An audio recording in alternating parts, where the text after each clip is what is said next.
the richest American that ever lived. When you look at the Forbes list of real-time billionaires, you will see familiar names like Elon Musk, Jeff Bezos, Bernard Arnault, Bill Gates and others. But a century before these tech and business legends lived a very successful businessman, John D. Rockefeller. He amassed such a large fortune that even if he were still alive today, he would be at the top of the list. So who is John Rockefeller? John D. Rockefeller is considered the wealthiest American ever, with an estimated net worth of approximately $400 billion in today's money, after considering inflation. This represents about 2% of the total GDP of the United States. However, John did not start like that. He came from a family that could barely sustain itself. That is why he is considered the first self-made billionaire in history. This is Skillset, and this is the channel where we discuss finance, business, marketing, money, and of course all things crypto, NFT, metaverse, and blockchain related. We are just another group crazy about those things and your entertainment. Don't forget to like the video if you find it helpful. Click the subscribe button to stay updated on the happenings of the money world. Let us roll back a little and see where John started from. In 1839, John Davidson Rockefeller was born in New York. John, the second of 6 children and the son of a con artist, William Rockefeller, had to move around with his family as he was growing up. Because his father dealt with treatments for terminal illnesses like cancer, the family could never settle down in one location for a long period.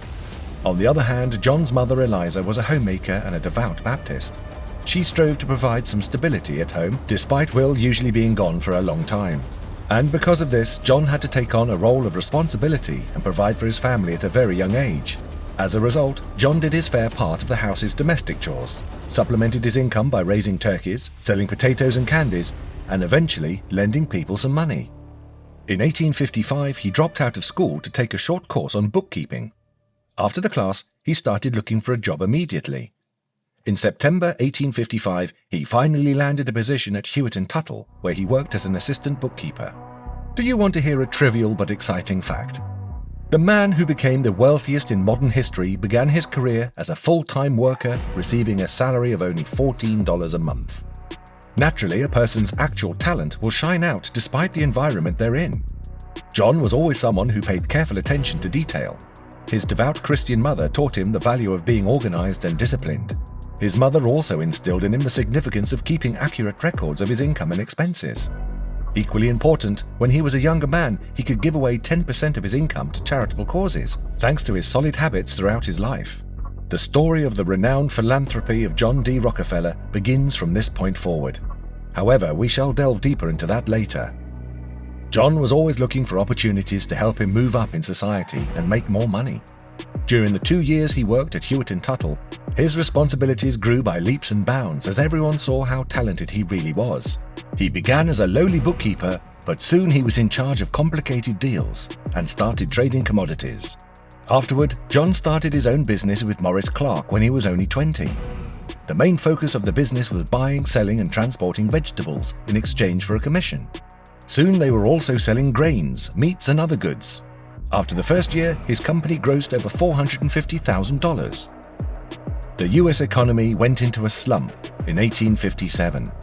During this time, when the economy ran out of money, many businesses went out of business, and many others lost a lot of money.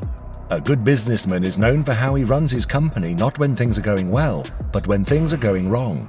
Even though the economy was terrible, John was a genius because his company kept growing and making more money. So he not only made it through, but he also did well. John was an intelligent businessman who never gambled or left anything to the market forces. John thought out all of his deals well and always worked on commission in the merchandise business to ensure he had a steady income. He was always looking for areas where growth was slowing down and new ways to grow. Soon he saw that as a commission merchant, he didn't have a lot of room to grow. Finally, however, in 1863, the real chance came. John heard about the new developments in the oil business and was eager to find out how he could take advantage of them. However, after doing a lot of research, he realized that making money in the oil business required both a lot of money and a lot of luck. Most times, the readings were wrong, and when they drilled, they didn't find any oil. It was a business with many risks, not John's style. Instead, he worked on refining the oil that had already been extracted. Oil is always in a rough state when it is taken out of the ground. After distillation and other purification steps, it becomes kerosene and other valuable fuels. This business costs a small fraction of oil drilling and has a lot less risk. In 1863, he opened his first refinery, which became the biggest in the area within 2 years. It didn't take much more success for Rockefeller to decide to focus on the oil business full-time. In addition, this refinery was close to the Atlantic and Great Western Railroad, connecting Cleveland and other oil-producing locations, including New York and Pennsylvania. By putting the refinery close to the railroad, John gave himself an instant advantage over his competitors. Not only did he save money on gas, but he could also serve more people because the place was a perfect spot. With the help of his research team, John found out that the waste from refining kerosene could be used to make other things, such as benzene, naphtha, paraffin, and wax, which were all different things. He turned even his waste into money to be more efficient. John also came up with better ways to store and move both the raw oil and the finished products. John bought out his other partners in the refinery in 1865 and completely controlled the business. After that, he set out to grow and expand his business quickly. He got his brother William Rockefeller Jr. and another like-minded person, Henry Flagler, to join. Together, they took the business of refining oil to a whole new level. In 1870, John, his younger brother William, Henry Flagler, and a few other men started the Standard Oil Company of Ohio. John Rockefeller ran the company and owned the most shares. Standard Oil got a monopoly in the oil business by buying rival refineries and making companies sell and distribute their products worldwide. In 1882, these different companies formed the Standard Oil Trust, which would control about 90% of the refineries and pipelines in the United States. In addition, Standard Oil did everything it could to take advantage of economies of scale. For example, it made its oil barrels and hired scientists to find new ways to use byproducts of oil. Rockefeller continued his self-reinforcing cycle of purchasing the least efficient competitive refiners, enhancing the efficiency of his operations, lobbying for discounts on oil supplies, undercutting his competition, arranging secret deals, expanding investment pools, and buying rivals out.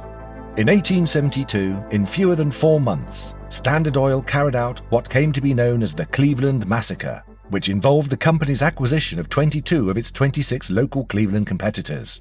Even his old rivals Pratt & Rogers of Charles Pratt & Co. concluded that it was pointless to continue competing against Standard Oil. Hence, in 1874, they made a covert deal with John to be acquired by the company. John's immense wealth and success made him a target for muckraking journalists, reform politicians, and others who saw him as a symbol of corporate greed and condemned the strategies he used to build his business. As the New York Times reported in 1937, he was accused of crushing out the competition, getting rich on rebates from railroads, bribing men to spy on competing companies, making secret agreements, coercing rivals to join the Standard Oil Company under threat of being forced out of business, building up enormous fortunes on the ruins of other men, and so on. The general public and the Congress of the United States took notice of Standard and its seemingly ambitious and unstoppable march after it made such an aggressive push into the business.